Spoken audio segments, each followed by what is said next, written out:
Hello, BookTube, and welcome to your daily SF magazine. And today is Analog Science Fact, Science Fiction, and this is the British edition, September 1961. Now, Analog wasn't always called Analog. It started out as Astounding Stories of Super Science, January 1930. It was started by William Clayton, a publisher, who built his empire mostly from a men's magazine in 1912 called Snappy Stories. But around this time, most of his pulps were westerns and detectives. Now, he chose Harry Bates to be the editor.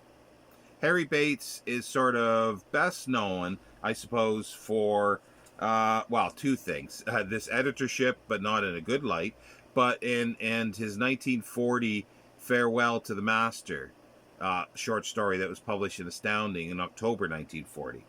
That was the basis for "Day the Earth Stood Still."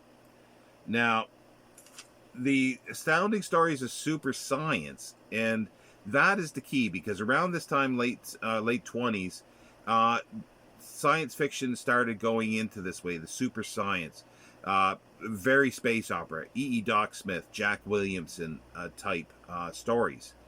And Hugo Gernsback basically had the control, or most of the science fiction at the time. He wanted to have education in science, the science fiction.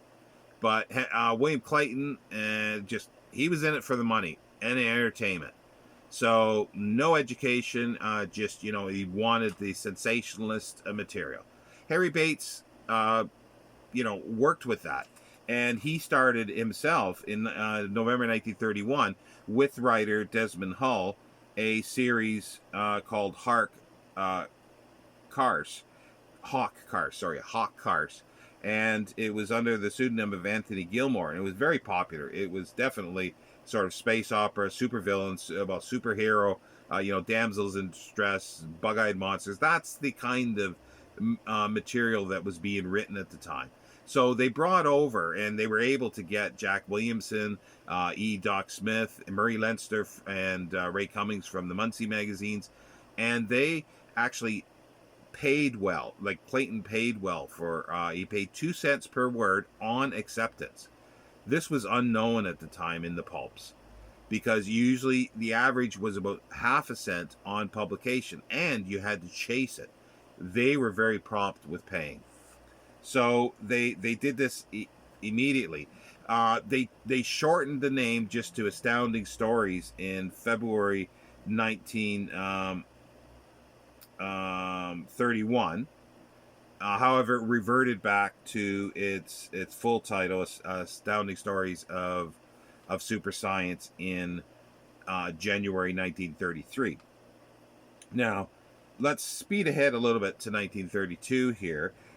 Clayton was having financial difficulties the second half of the year. So Astounding didn't, it was going around because of the Depression. So there was missing issues in July, August, October, and December 1932. And then in January 1933, the title reverted, as I say, to Astounding Stories of Super Science. And then it missed February. And then in March was the final publication of Astounding Stories of Super Science, because Clayton went out of business. So that was the end of it for Astounding Stories Super Science. We'll continue in another video. Now, this is now speeding ahead to 1961, and this corresponds to more or less to May 1961, the American edition. So this is September 1961. So, and it's now called Analog. In 1960, Condé Nast, the publisher, bought Astounding.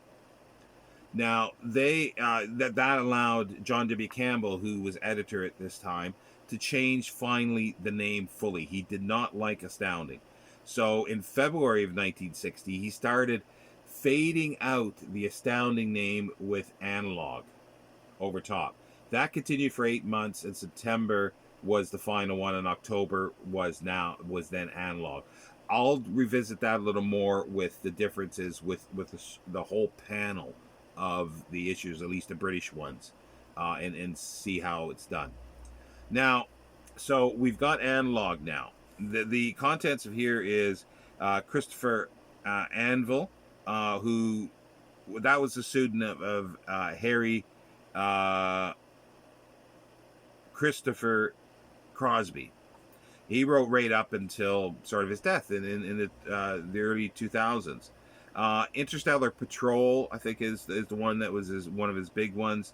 Then we've got the story Death and the Senator by Arthur C. Clarke. He doesn't need any introduction. 2010, Rama, you name it. Gone Fishing by James H. Schmidt. Short story called Join Our Gang by Sterling E. Lanier. I suppose he's probably best known for his fantasy series of tales, Brigadier Fellows. And that's like Fellows because there's two F's, a large F, capital F, and a small F. Then we got, maybe he's known for something else. He was an editor. He worked in publishing.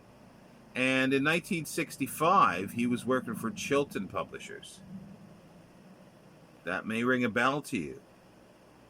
So yes, he was instrumental in getting Frank Herbert's Dune published.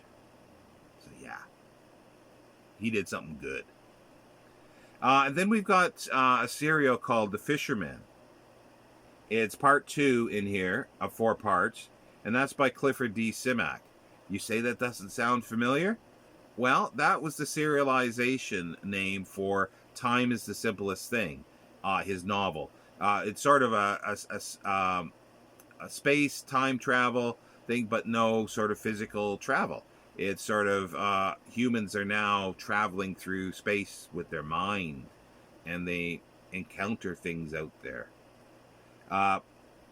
So that's in here. But also, what's missing, that everything's in here except a article by G. Harry Stein, who wrote under Lee Corey Science Fiction.